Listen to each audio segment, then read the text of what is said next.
नमस्कार। The wire के Facebook live में आपका स्वागत है। लोकसभा में एक लंबी बहस के बाद जीएसटी से जुड़े 4 विधेयकों को मंजूरी दे दी गई। इस मुद्दे पर बात करने के लिए हमारे साथ द वायर के संस्थापक संपादक एम.के. बेड़ू जी हैं। हम इनसे जानते हैं कि क्या है जीएसटी। सर, जीएसटी क्या है? देखिए, जीएसटी एक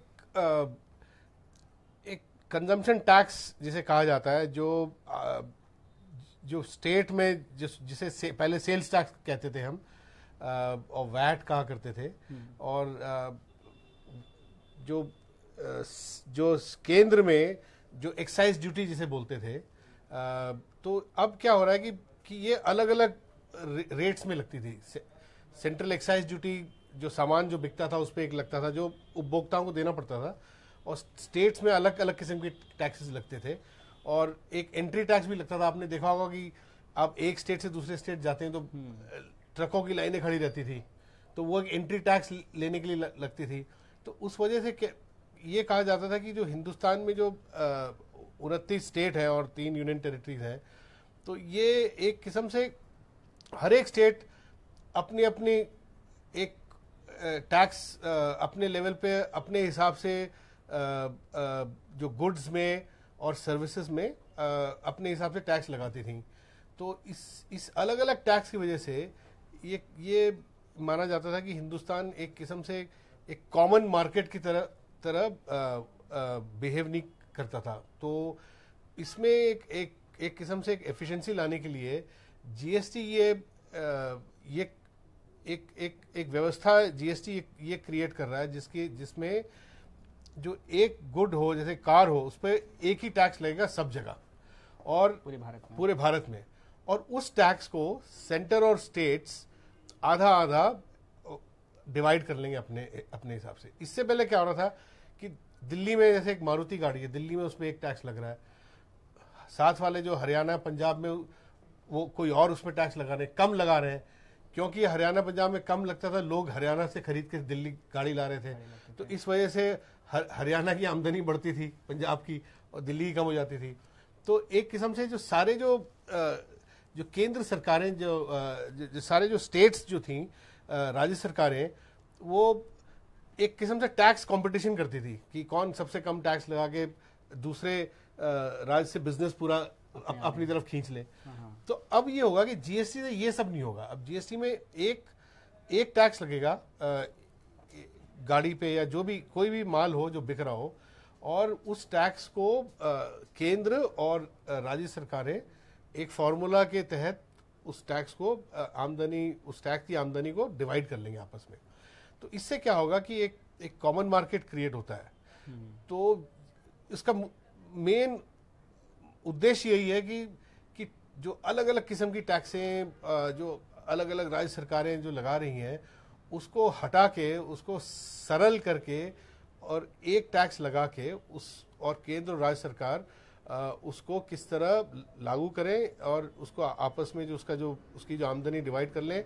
इससे बिजनेसेस को भी ये फायदा ये होगा, क्योंकि जो ओवरऑल जो टैक्स है वो रेट कम इस वजह से होने की आशा है। अच्छा, हाँ, सरकार भी इसका मतलब प्रचार यही कह रही है, एक देश एक टैक्स। अच्छा, सरकार हालांकि एक टैक्स मतलब ये नहीं कि सिर्फ केवल एक ही टैक्स है। टैक्स रेट जो है आपको 4-5 स्लैब्स मिलेंगे। जैसे 0% है, कई खाने के जो सामान में, जैसे गेहूं वगैरह में 0% होगा, क्योंकि जो गरीब आदमी जो मेन जो खाद्यान्न जो है उस पर 0%, और कुछ पे 5% जो जरूरी चीजें हैं, और कुछ पे 12%, और एक 18% का भी है, और एक 28 का है। हाँ, तो अलग अलग, जैसे वित्त मंत्री ने बोला कि हवाई चप्पल जो गरीब आदमी ज्यादा उसको इस्तेमाल करता है, तो वो शायद 5% पे होगा, और एक कोई BMW कार जो बहुत अमीर आदमी खरीदता है वो शायद 28% पे होगा, या 28 से ज्यादा भी हो सकता है। जैसे टोबैको हुआ या कोका कोला, या जो चीजें जिसे सिन गुड्स कहा जाता है, जो डीमेरिट गुड्स, जो उस पे 28 से ऊपर भी हो सकता है, उस पे सेस लगेगा, वो भी केंद्र राज्य सरकारों को ट्रांसफर करेगी। तो मगर इसमें होगा ये कि जो एक आइटम है उस पे सारे जो राज्य जहां पे वो बनता हो वो टैक्स एक ही लगेगा, चाहे वो 28 हो, चाहे वो 12 हो, चाहे वो 5 हो, सब जगह एक ही टैक्स। एक ही टैक्स। अच्छा, सरकार इसे अभी तक आज़ादी के बाद का सबसे बड़ा आर्थिक सुधार बता रही है। क्या आप भी ऐसा मान रहे हैं कि आज़ादी के बाद का सबसे बड़ा आर्थिक सुधार है ये? देखिए, बड़ा सुधार है, मगर आज़ादी के बाद सबसे बड़ा आर्थिक सुधार आप ये कहना कुछ ज़्यादा हो जाएगा, क्योंकि जो राज्यों ने ये 10-15 साल पहले उन्होंने एक वैल्यू एडेड टैक्स इंट्रोड्यूस किया था, सेल्स टैक्स का, वो भी एक जीएसटी का, मैं कहूँगा कि एक जीएसटी की शुरुआत थी। तो राज्यों की तरफ से शुरुआत हुई। अब केंद्र ने ये एक कॉन्स्टिट्यूशनल अमेंडमेंट करके, जो केंद्र में जो बड़े बड़े जो टैक्स लगते हैं जो गुड्स में और सर्विसेज में, वो अब केंद्र लगाएगी और उसको इसके साथ मर्ज किया गया है। जो पहले स्टेट्स ने जो मामला शुरू किया था, अब सरकार ने पूरे देश में और केंद्र तक उसको ले जाके उसको मर्ज कर दिया है। तो आप ये कह सकते हैं कि बड़ा सुधार है, और इससे और भी दुनिया में कई देशों ने ये करा है। इससे एक टैक्स लागू करने में एक सरलता जरूर होगी, और इसमें ये माना जाता है कि इससे क्या होगा कि काले धन पे भी थोड़ा अंकुश लगेगा। इससे थ्योरेटिकली लगेगा। अब हम किस तरह इम्प्लीमेंट करते हैं, वो किस तरह होगा, और किस तरह ज़मीन पे ये किस तरह ये इसको किस तरह जो बिजनेसेस वगैरह किस तरह इसको लेती हैं और किस तरह इम्प्लीमेंट करती हैं, तो उस पर भी डिपेंड करता है कि ये इसके सक्सेस पे वो चीज़ भी काफ़ी ज़रूरी है कि पूरे देश में जो व्यवस्थाएं हैं, जितनी जो बिजनेसेस हैं, वो इसको किस तरह पूरी तरह अपने एक्सेप्ट करती है। अच्छा, एक सवाल बार बार पूछा जाता है लोगों से, क्या जीएसटी लागू होने के बाद महंगाई पे कोई फर्क पड़ेगा? महंगाई कम होगी या महंगाई इसी तरह से बनी रहेगी? देखिए, आप अगर थियरी में देखें तो अगर आप सारे जो टैक्सेस जो केंद्र और राज्य सरकारें जो लगाती हैं अभी तक, चाहे वो सेल्स टैक्स हो, एंट्री टैक्स हो, एंटरटेनमेंट टैक्स हो, और केंद्र में एक्साइज ड्यूटी हो, सर्विस टैक्स हो, हर एक सर्विस में एक टैक्स तो लगता है। तो अगर उन सबको आप जोड़ के देखें तो टैक्सेशन बहुत ज़्यादा हो जाता है। करीब मेरे हिसाब से करीब 27-28% टैक्स हो जाता है। मगर अभी जो जीएसटी में जो टैक्स रेट है, वो अगर आप एवरेज टैक्स लेके चलें तो औसतन ये 17-18% से ज़्यादा नहीं होगा। तो उस हिसाब से देखें तो टैक्स कम होगा। सामान में टैक्स अगर पहले 25% लग रहा हो तो शायद अभी 18% लगे। तो थ्योरी में ये आप देखेंगे कि महंगाई गिरनी चाहिए। मगर दुनिया में जब और देशों ने जो इसको इम्प्लीमेंट किया है, उसमें ये देखा गया कि शुरू में महंगाई थोड़ी सी बढ़ती है, क्योंकि शुरू में इसको लागू करते वक्त काफ़ी कन्फ्यूजन रहता है। तो कई नई चीज़ों पे टैक्स लगती हैं। जैसे आज की तारीख में हिंदुस्तान में जो कई सर्विसेज, इंटरनेट सर्विसेज हैं, आप उस पर अगर नया टैक्स लग रहा है, अभी तक तो उसमें कुछ टैक्स नहीं था, तो वो उन चीज़ों से थोड़ी महंगाई कुछ चीज़ों में बढ़ती है, कुछ चीज़ों में कम होगी। तो उसका जो औसत किस तरह निकलता है वो देखना पड़ेगा। और देशों में देखा गया कि नई चीज़ों पे टैक्स लगा तो उससे महंगाई बढ़ी, और जिनमें कम होनी थी वो उतनी कम नहीं हुई जितनी होनी चाहिए थी। तो ये जरा मामला पेचीदा है। ये आगे जाके जो ग्राउंड लेवल पे जब लागू होगा, इम्प्लीमेंटेशन के बाद ही पता लगेगा कि महंगाई कम होती है या बढ़ती है। आपको भी जीएसटी को लेकर जो भी उलझन हो आप वेणु से पूछ सकते हैं। एक सवाल भी हमारे पास आ गया है विकी कुमार का। वो कह रहे हैं, क्या वजह है विपक्ष में रहते हुए बीजेपी ने इसका विरोध किया था और अब वही दल इसे सबसे बड़ा कदम बता रहा है? देखिए, विपक्ष ने तो इसका विरोध, जाहिर है, आप अगर कांग्रेस यूपीए सरकार ने इस पे करीब 70% काम तो यूपीए सरकार ने करा। मगर यूपीए सरकार जब इसको लेके आई 2013 में, अक्टूबर जो विंटर सेशन में लेके आई, तब तक यूपीए सरकार एक पॉलिटिकल क्राइसिस में घिर चुकी थी। बड़े सारे जो स्पेक्ट्रम, कोल, अन्ना हजारे कैंपेन, वो सब शुरू हो गया था। उस दौरान जेटली जी ने, मुझे याद, जब विपक्ष के नेता थे, उन्होंने कहा कि अब हम इस सरकार के साथ किसी चीज़ में कोऑपरेट नहीं कर सकते पार्लियामेंट में। बिल्कुल ही मना कर दिया था। तो उसके बाद फिर मनमोहन सिंह जी ने स्टेटमेंट भी दिया था 2014 जनवरी में कि भाई हम अपोजिशन बीजेपी से हम बात कर रहे हैं, मगर वो हमारी बात नहीं मान रहे और वो इसको पार्लियामेंट में पास नहीं करना चाहते हैं। उस वक्त मनमोहन ने ये भी कहा था, पब्लिक स्टेटमेंट दिया था कि बीजेपी ये बार्गेन कर रही है कि कुछ उनके नेताओं के खिलाफ कुछ जो केसेस हैं गुजरात में, बीजेपी कह रही है उसको हटाएं। तब वो तो ये पॉलिटिकल जो उसमें फंस गया था, जो पॉलिटिकल दंगल जिसे कहते हैं। तो अब बीजेपी आई तो बीजेपी ने तब भी उसमें मेरिट देखा तो बीजेपी ने इसको आगे किया। और उसमें हो सकता है कि जो जेटली जी बोल रहे हैं कि कई इसमें मुद्दे रिजॉल्व नहीं होते उस वक्त, जो इस वक्त बीजेपी ने और स्टेट फाइनेंस मिनिस्टर के साथ बैठ के उन चीज़ों को भी रिजॉल्व किया। हालांकि ये बात सही है कि इसमें एक प्रॉब्लम ये है जीएसटी में थी कि ये कंजम्पशन टैक्स है। सो जो कंज्यूमिंग स्टेट है, सो जिस स्टेट में जो उसकी जो उपभोक्ता जहाँ पे उसको खरीद रहे हैं, तो ये उसको उसका फायदा होता है, उसका जो रेवेन्यू वहाँ जाता है। मैन्युफैक्चरिंग वाले स्टेट जैसे गुजरात, महाराष्ट्र, वो सब उस वक्त तमिलनाडु अभी एक साल पहले तक इसका खिलाफत कर रही थी, क्योंकि उन्होंने कहा कि भाई जो मैन्युफैक्चरिंग स्टेट्स हैं उनको इसमें रेवेन्यू लॉस होगा, क्योंकि इस वक्त जो इससे पहले जो टैक्स लग रहा था वो प्रोडक्शन के स्टेज पे लग रहा था, तो अब ये कंजम्पशन के स्टेज में लग रहा है। तो इस मामले को लेके सुलझाने में बड़ा टाइम लगा। तो इस मामले को लेके अब जब जीएसटी जो काउंसिल बनी और उसमें जेटली जी ने और स्टेट फाइनेंस मिनिस्टर की कमेटी थी, उसमें पूरा आश्वासन दिया स्टेटों को, राज्यों को, कि आपको जो रेवेन्यू लॉस होगा आपको उसको हम कॉम्पनसेट करेंगे, तब जाके ये हो पाया। उसके बावजूद भी मैं देख रहा हूँ कि राज्य बिल्कुल नाखुश थे काफ़ी 3-4-6 महीने तक। जैसे मैंने कहा कि तमिलनाडु में जो एआईडीएम के जयललिता जी इसकी खिलाफत करी थी, उसका एक और कारण ये था क्योंकि जीएसटी जो अभी जो लागू हो रहा है ये एक तरह से पूरी तरह लागू भी नहीं हो रहा है, क्योंकि इसमें जैसे पेट्रोलियम सेक्टर को बाहर रखा गया है। और पेट्रोलियम का आपने देखा होगा पिछले 2 साल में ये बड़ी कंट्रोवर्सी चली है कि जब पेट्रोलियम के दाम दुनिया में गिरे, सब राज्य सरकार और केंद्र सरकार ने टैक्स बढ़ा दिए और उसका फायदा लोगों तक पहुंचने नहीं दिया। अगर जीएसटी में अगर पेट्रोलियम आ जाता है तो आप वो टैक्स को बदल नहीं सकते, उसका फिर फायदा, अगर दाम गिरते हैं तो उसका फायदा पूरा उपभोक्ताओं को होगा। तो अब राज्यों ने कहा कि पेट्रोलियम को बाहर रखो ताकि हम इस पे टैक्स बढ़ा सकेंगे, जब दाम गिरते तो हम बढ़ाएंगे। अब जेटली जी इसको मान गए, क्योंकि जेटली जी को भी फायदा है क्योंकि केंद्र भी बढ़ाता रहेगा टैक्स। जैसे आलमदार एक हैं, उन्होंने सवाल भी पूछा था कि पेट्रोल पर जीएसटी क्यों नहीं लगाई। तो वही मैं कह रहा हूँ, इसके पेट्रोल की जो पॉलिटिक्स इस देश में है कि राज्य सरकारों का 40% जो उनका जो रेवेन्यू है, उनकी जो टैक्स कलेक्ट करते हैं वो पेट्रोलियम से आता है। और केंद्र सरकार का भी काफी हद तक पेट्रोलियम प्रोडक्ट्स पे टैक्स कलेक्शन निर्भर है।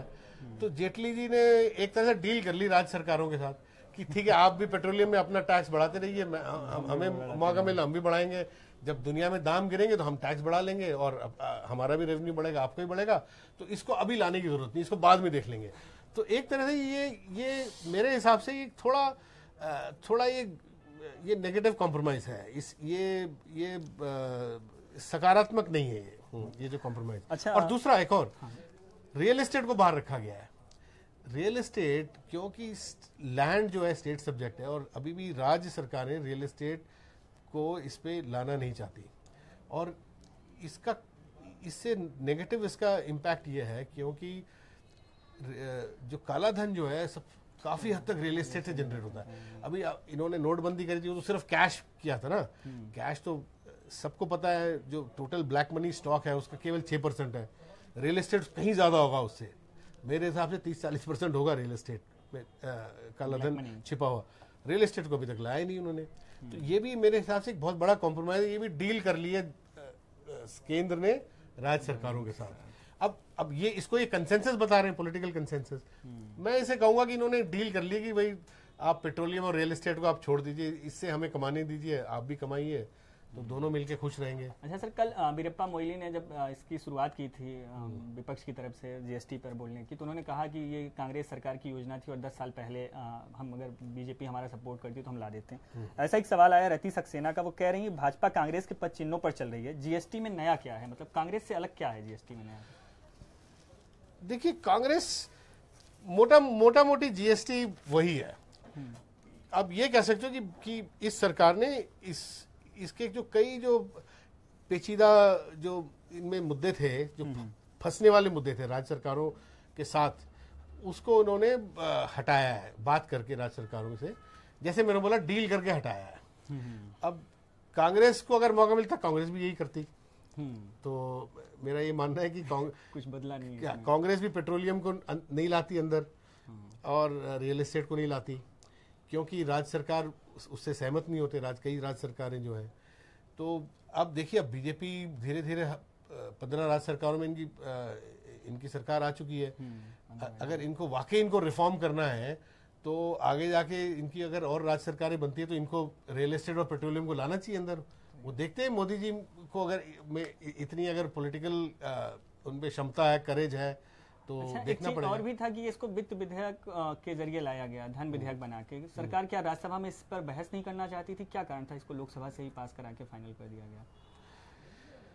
देखिए, इसको वैसे राज्यसभा में डिबेट पहले भी हुई है, वैसे डिबेट, मगर मेरे हिसाब से क्योंकि जो स्टेट फाइनेंस मिनिस्टर्स जितने थे उसमें सारे ऑपोजिशन के भी हैं ना सारे, जैसे 7 कांग्रेस की सरकारें हैं, वो सारे वो वहां पे भी सहमति बनी है।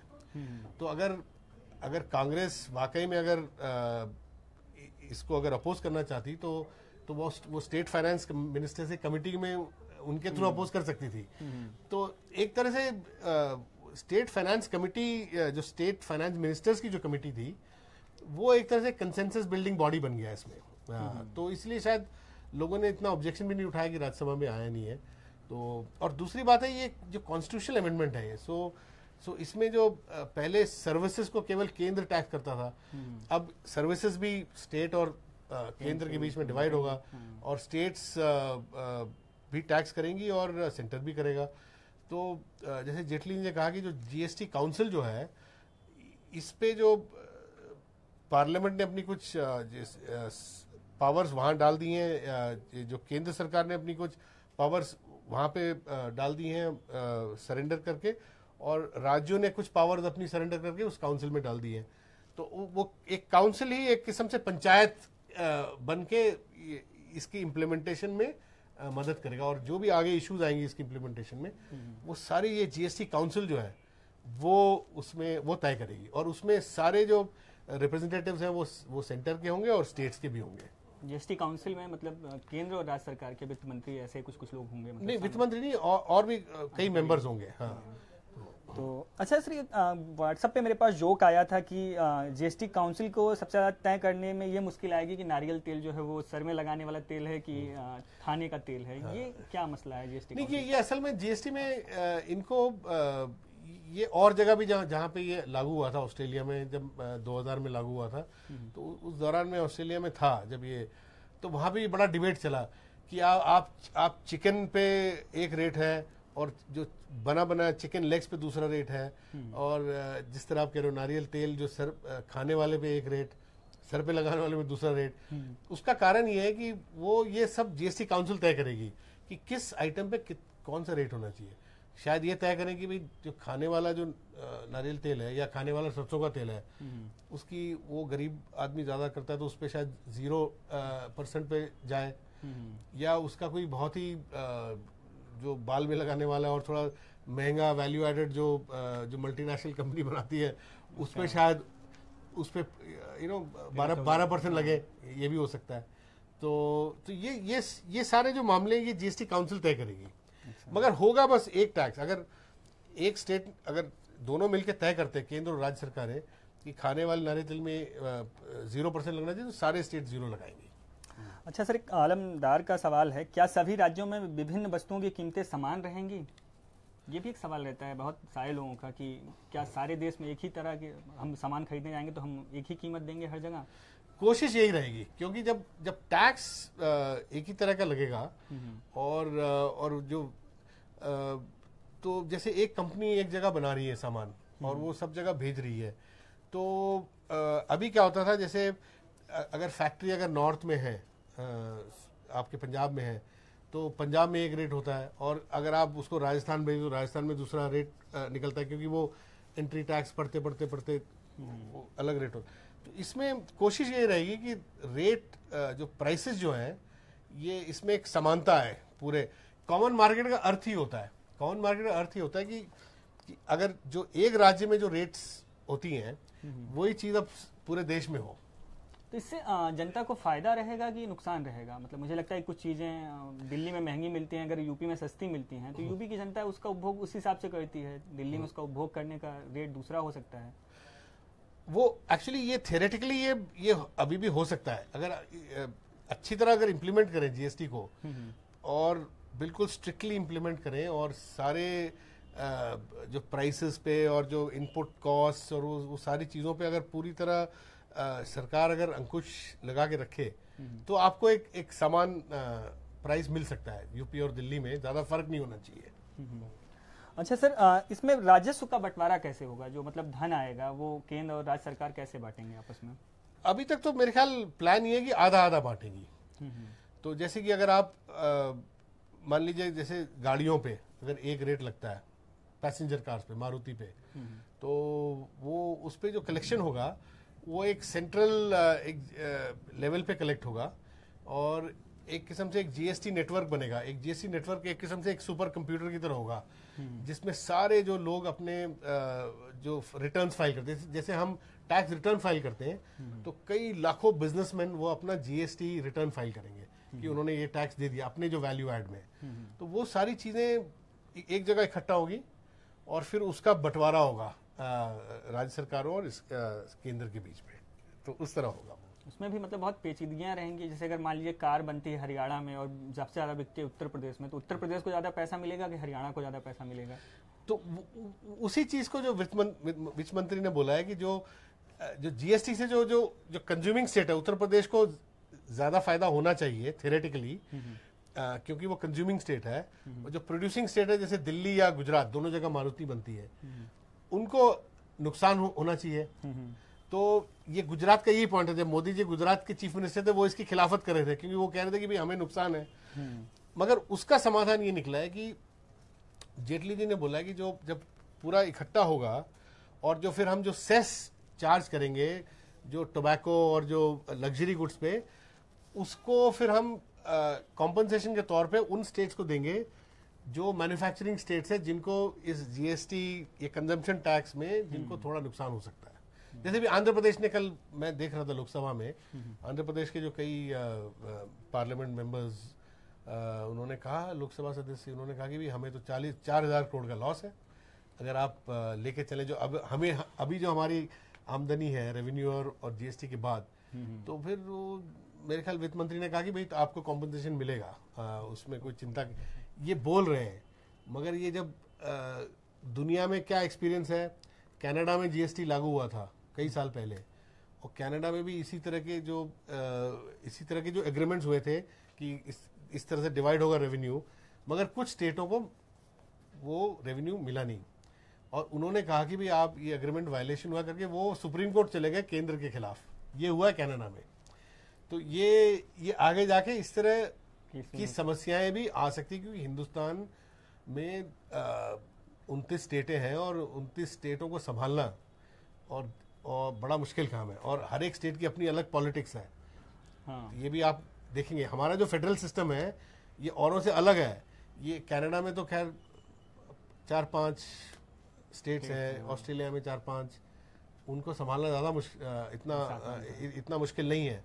जहाँ पे 29-30 स्टेट्स हों और सबकी अपनी अपनी अलग किस्म की पॉलिटिक्स हो, और वहाँ पे अगर नीचे लेवल पे अगर पॉलिटिकल हल्ला हो गया तो फिर आगे प्रॉब्लम हो सकती है। अच्छा, गीता श्रीवास्तव जी हैं, उनका सवाल है, वैट के नाम पर जो भ्रष्टाचार हुआ क्या जीएसटी से खत्म हो जाएगा? वैट के नाम पे क्या, किस भ्रष्टाचार की बात कर रही हैं?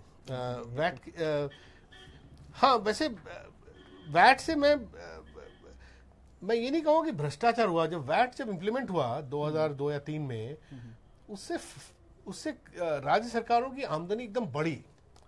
उसका एक और कारण था कि 2002 और 2009 के बीच में हिंदुस्तान का एक बूम पीरियड, जो आर्थिक एक बूम पीरियड माना जाता है, 8.5% ग्रोथ, जो सबसे ज्यादा ग्रोथ, उस वजह से टैक्स रेवेन्यूज बहुत बड़ी स्टेट्स की, और वैट की वजह से उससे उसमें और भी थोड़ा इजाफा हुआ और भी फायदा हुआ स्टेट्स को।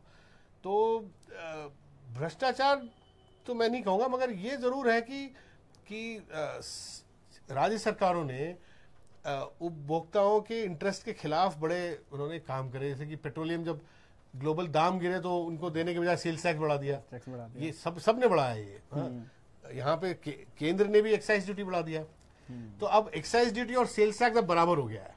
अब इन्होंने मिलके मगर अब पेट्रोलियम को क्योंकि इन्होंने बाहर रखा है, मुझे लगता है कि पेट्रोलियम से तो के टैक्सों से खिलवाड़ तो आगे जाके भी होगा। वो पॉलिटिक्स खत्म नहीं होगी। अच्छा, बीके कुमार का सवाल है कि आपके कहने का मतलब है सरकार पूरी तरह से ना तो जीएसटी लागू कर रही है और ना जनता को लाभ पहुंचाना चाह रही है। देखिए, इनका उद्देश्य है कि जनता को लाभ पहुंचना चाहिए, कि भाई इससे जीडीपी ग्रोथ भी हो सकता है। क्योंकि इसमें लॉजिक ये है कि ओवरऑल टैक्स अगर गिरता है 5-7%, थ्योरी में ये है कि ओवरऑल टैक्स आज की तारीख में अगर सब टैक्सों को आप जोड़ के देखें तो 27-28% टैक्स पड़ता है गुड्स पे। अगर वो गिर के अगर एवरेज 18% पे आता है, ये मान के चलें कि एवरेज ये 4-5 जो टैक्स स्लैब्स है एवरेज 18, तो इससे तो फायदा तो होगा, हो सकता है। मेरा ये मानना है कि क्योंकि पेट्रोलियम को और रियल एस्टेट को और दारू के व्यापार को, उसको भी बाहर रखा है, और दारू हर एक स्टेट्स में आप देखिएगा दारू सबसे ज्यादा ब्लैक मनी जनरेटर, और पॉलिटिशियन कभी दारू को छोड़ना नहीं चाहता। तो ये जो 3 चीजों को बाहर रखा है, इससे ये एक पूरी तरह इंप्लीमेंट नहीं होगा। ये एक किस्म से आधे अधूरे तरीके से इंप्लीमेंट होगा।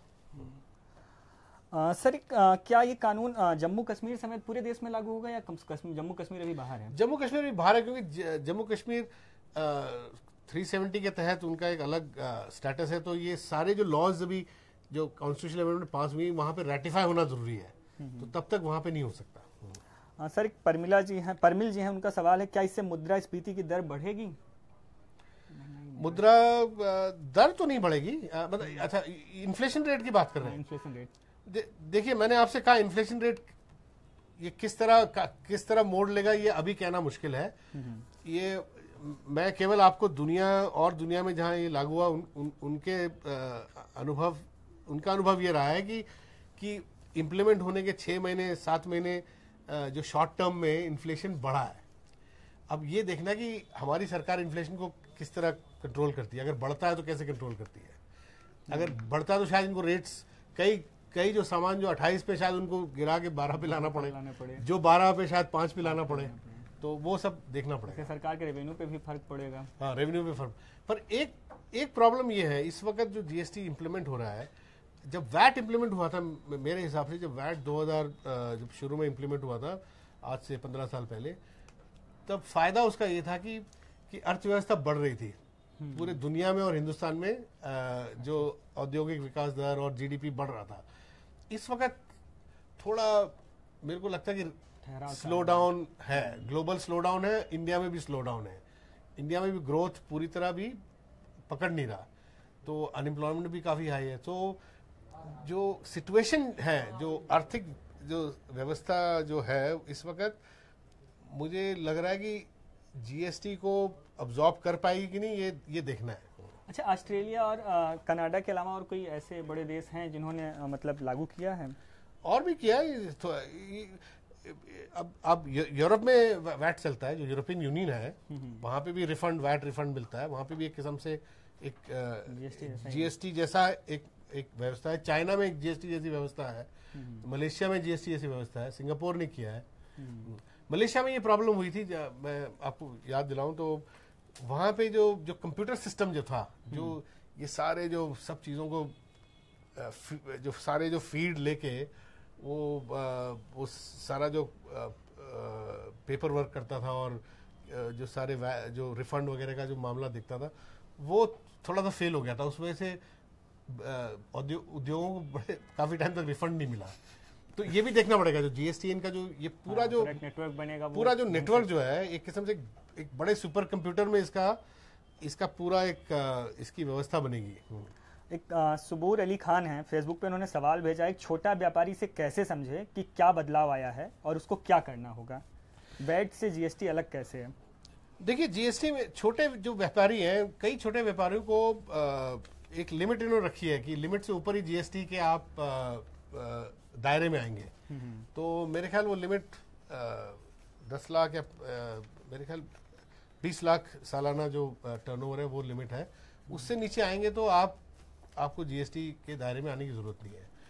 मगर और जो व्यापारी है जिनका टर्नओवर जीएसटी के दायरे में आता है, उनको छोटे व्यापारी को एक मुश्किल आएगी। उनको अब बहुत सारा पेपर वर्क करना पड़ेगा, उनको रिकॉर्ड रखने पड़ेंगे हर चीज का। हाँ, ये ऐसी जो व्यवस्थाएं हैं ये बड़े कंपनियों को ज्यादा फायदा पहुंचाती है। ये रियलिटी है, क्योंकि अब देखिएगा जो बड़े बड़े जो गोदरेज हुए, हिंदुस्तान लीवर, यूनिलीवर और ये बड़ी बड़ी मारुति, ये लोग इसको पूरी तरह सपोर्ट करेंगे और बहुराष्ट्रीय कंपनियां भी इसको खूब सपोर्ट करेंगी, क्योंकि ये एक किस्म से वो इसको एक बड़े पॉजिटिव तरीके से देखते हैं उनके फायदे के लिए। छोटे जो उद्योग हैं उनकी कॉस्ट बढ़ेगी, क्योंकि वो इतने कॉम्प्लिकेटेड सिस्टम में वो ज्यादातर आना नहीं चाहते। हाँ, तो वो आराम से ही बिजनेस करना चाहते हैं। हाँ, पेपर वर्क नहीं करना चाहते। पेपर वर्क ज्यादा नहीं कर, इसमें पेपर वर्क थोड़ा बढ़ेगा, कॉस्ट बढ़ेगी। और इसमें अब ये भी देखना है कि हिंदुस्तान का जो इतने सारे जो 60-70 हज़ार ट्रेन करके जो इनडायरेक्ट टैक्स के जो ऑफिशियल्स हैं, जो जैसे इनकम टैक्स के जो ऑफिशियल्स हैं, वो किस तरह डील करते हैं इन बिजनेसेस से, क्योंकि अगर ये इनका अगर रिकॉर्ड में आते हैं तो फिर उनको फिजिकली जाके उनको तंग भी कर सकते हैं। सर, गरीब राज्यों पर जीएसटी का क्या असर होगा? बिहार जैसे राज्यों पर क्या असर होगा? खासकर ये नसीम अजीम है पूछ रहे हैं। देखिए गरीब राज्यों को इसमें थोड़ा फायदा पहुंचेगा इस अमीर राज्यों की तुलना में, क्योंकि ये कंजम्पशन टैक्स है। तो जैसे यूपी बिहार बड़ा पॉपुलेशन है, यूपी बिहार को आप मिला लें तो यूनाइटेड स्टेट्स की 35 करोड़ जनता है। हाँ बिल्कुल, वो पॉपुलेशन है, तो वो कंज्यूम करेगी तो वो टैक्स वहां पे उन राज्यों को मिलेगा। हाँ, बीमारू राज्य की श्रेणी से बाहर होंगे अभी ये। हाँ, तो जिस तरह उनका कंजम्पशन बढ़ेगा यूपी बिहार जैसे राज्यों का या मध्य प्रदेश, तो उन राज्यों की आमदनी बढ़ेगी, तो उनको फायदा है इससे। मगर जो दूसरे राज्य हैं जो मैन्युफैक्चरिंग जो थोड़े जिनका जैसे तमिलनाडु, गुजरात, महाराष्ट्र जो अच्छा कर रही हैं, उनको ये डर है कि रेवेन्यू लॉस होगा। मगर वो देखना पड़ेगा, क्योंकि वित्त मंत्री ने बोला कि उनको कॉम्पनसेशन दिया जाएगा, तो वो देखने वाली बात होगी 2-3 साल में कि कितना कॉम्पनसेशन मिलता है। अच्छा, भाजपा ने जीएसटी को लेकर अपना पक्ष क्यों बदला? मैथ्यू चाको हैं, ये पूछ रहे हैं कि अभी तो जब वो विरोध कर रहे थे तो फिर बाद में ऐसा क्या हुआ कि वो समर्थन क्यों करने लगे? मेरे हिसाब से ये बड़ा इंटरेस्टिंग सवाल है। पॉलिटिकली जो मेरी रीडिंग है कि जब यूपीए सरकार इसको ला रही थी तो भाजपा इसको अपोज कर रही थी। वो केवल इस वजह से नहीं कर रही थी क्योंकि गुजरात के चीफ मिनिस्टर नरेंद्र मोदी को ये पसंद नहीं था, वो सोच रहे थे गुजरात को नुकसान होगा, या मध्य प्रदेश का आपको याद होगा उन्होंने भी इसकी खिलाफत करी थी। तो मेरे को ये लगता है कि संघ भी इसके पूरे पक्ष में नहीं था काफी टाइम तक। संघ का ये व्यू था, मैंने कई संघ के लोगों से भी बात करी थी तब, उनका व्यू था कि छोटे उद्योगों के लिए ये उन पे बर्डन होगा, उन पे कॉस्ट बढ़ाएगा और उनके लिए कोई ज्यादा फायदेमंद नहीं है। तो ये संघ का ये व्यू कुछ टाइम तक रहा, और ये अंदर बीजेपी के अंदर भी आप बात करें लोगों से तो वो ये कहते हैं कि ठीक है, हम इसके पक्ष में हैं, मगर इतनी जल्दी करने की कोई जरूरत नहीं है। तो ये एक व्यू काफी टाइम तक था। इनफैक्ट नरेंद्र मोदी खुद ही, मैं तो कहता हूँ कि वो अभी 4-5 या 6 महीने पहले उन्होंने कहना शुरू किया कि ये प्रो पुअर रिफॉर्म है, गरीबों के लिए अच्छा है। इससे पहले आप मोदी जी के स्टेटमेंट उठा के देख लीजिए, जब ये प्रधानमंत्री बन के आए उसके बाद भी आप 6-8 महीने 1 साल का स्टेटमेंट देखिए, उन्होंने कभी खुल के इसकी वो नहीं करी, इस जीएसटी का तरफदारी नहीं करी। तो उसका मेरे ख्याल ये कारण है कि थोड़ा सा ये संघ का भी इस पे अलग व्यू था। बाद में मेरे ख्याल संघ भी बदल गया और संघ ने भी कहा कि चलो इसको पूरी तरह करें। उसके बाद जब मोदी जी ने एक बड़े पॉलिटिकल इकोनॉमी का एक बड़ा एक ढांचा पेश किया, उसमें डिमोनेटाइजेशन, डिजिटाइजेशन, उसमें ये जीएसटी फिट बैठता है। वो ये कह रहे हैं कि जीएसटी ट्रांसपेरेंसी लाएगा, जीएसटी में एक क्षमता होगी, क्योंकि ये कंप्यूटर नेटवर्क के थ्रू सारे जो बिजनेसेस को, उनकी जो एक्टिविटीज, उनके जो काम को रिकॉर्ड करता है और उनकी टर्नओवर को रिकॉर्ड करेगा। तो इससे काले धन पे प्रहार होगा, इससे सारी चीजें डिजिटाइज, क्योंकि जीएसटी नेटवर्क इज डिजिटाइजेशन ना, वो तो बिल्कुल डिजिटाइजेशन ही है। तो वो अब मोदी जी इसको एक नए रूप से देख रहे हैं और वित्त मंत्री भी उसको एक नए रूप से देखना चाहते हैं कि एक बड़ा ट्रांसपेरेंसी इकोनॉमी में आ जाएगा और ये उनके जो शुद्धि यज्ञ और क्लीन इकोनॉमी में भी ठीक बैठता है जीएसटी। मगर ये एक काल्पनिक जो पॉलिटिकल तौर पे देखें तो ठीक है, मगर आगे जाके ग्राउंड लेवल पे क्या होता है वो तो देखना पड़ेगा। जी, थैंक यू सर। और दवायर के साथ जुड़ने के लिए आप लोगों का बहुत बहुत धन्यवाद।